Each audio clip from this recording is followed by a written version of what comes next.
when they knew God, they glorified him not as God, neither were thankful, but became vain in their imaginations. And their foolish heart was darkened. Professing themselves to be wise, they became fools. And they changed the glory of the uncorruptible God into an image made to corruptible man, and to birds, and to four-footed beasts, and creeping things. Unbelievers do not respond to the truth of the gospel. They don't get off the box. The jack-in-the-box of truth never springs up because they don't want to hear it. When they knew God, or they could know God through creation, they glorified him not as God, neither were thankful. They don't appreciate what makes those fishies fluorescent in the depths of the ocean. What does, Pastor Pritt, make those fishies fluorescent? What is it? Well, it's God having a good time in creation is what it is. It's the same reason why zebras are striped and giraffes have longe necks. They don't eat leaves up there because their necks had to grow to get them. Their necks were already big, and so they eat leaves up there. God is great. God is powerful. He has a great sense of humor, too.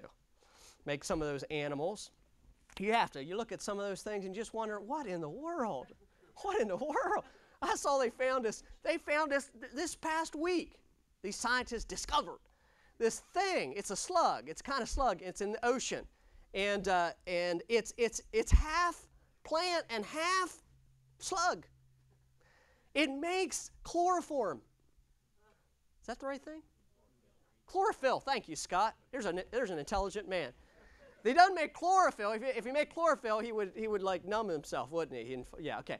And they can't figure out how this can be. Half a plant and a half a slug swimming in the ocean. It's God. It's obviously God. And men should just say, I have no idea how that can happen, but there is a God. And he is above me. And I must respect him, and I must bow to him, and I must worship him. Verse 21, unbelievers turn away from creation truth to the vanity of their own imaginations. They imagine crazy and foolish and devilish things about creation. They attribute such great creation to random bangs of evolution and design that animals need. What kind of foolish craziness is that? The Bible says there. It is a crazy, foolish, and dark heart doctrine that denies the Creator's power and his Godhead.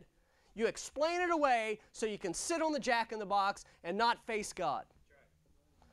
Verse number 22 says that unbelievers profess themselves to be wise. Look at verse 22. Professing themselves to be wise, they became fools and changed the glory of the uncorruptible God into an image made to corruptible man, to birds, to four-footed beasts, and creeping things. Unbelievers profess themselves to be wise, yet they become fools. I can hardly see this phrase outside of the thousands of PhDs and scientists that espouse they are wise. And I'll write a book, and I will write the foreword to your book about the origins of evolution. Professing themselves to be wise, they became fools. They are foolish professors and professors of foolishness. That's a great pun. That's worthy of Jack Wagner. Unbelievers, verse 23 says that unbelievers worship the design and forget the designer. Whether you apply verse 23 to straightforward idol worship of carved idols or simply to the American tree hugger that has elevated nature to a place of worship, both rob God of his glory. Both rob God of his glory. He is the God of creation. We look at the universe, the depths of the sea, the seasons, and all the amazing laws of science, and we glorify him alone.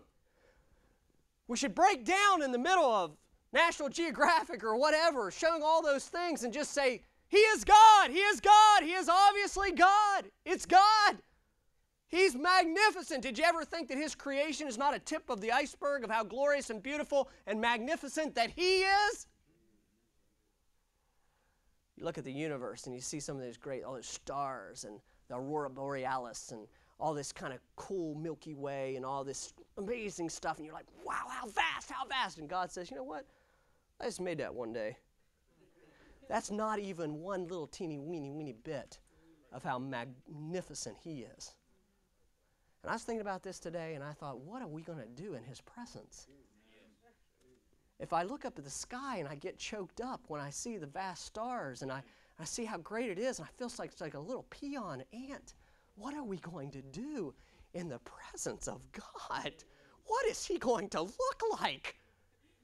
How vast he must be in eternal power and Godhead.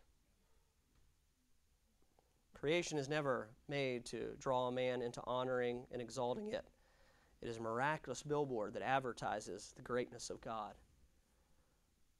I would like the help of Wichita Baptist Church in a video that they made for a cantata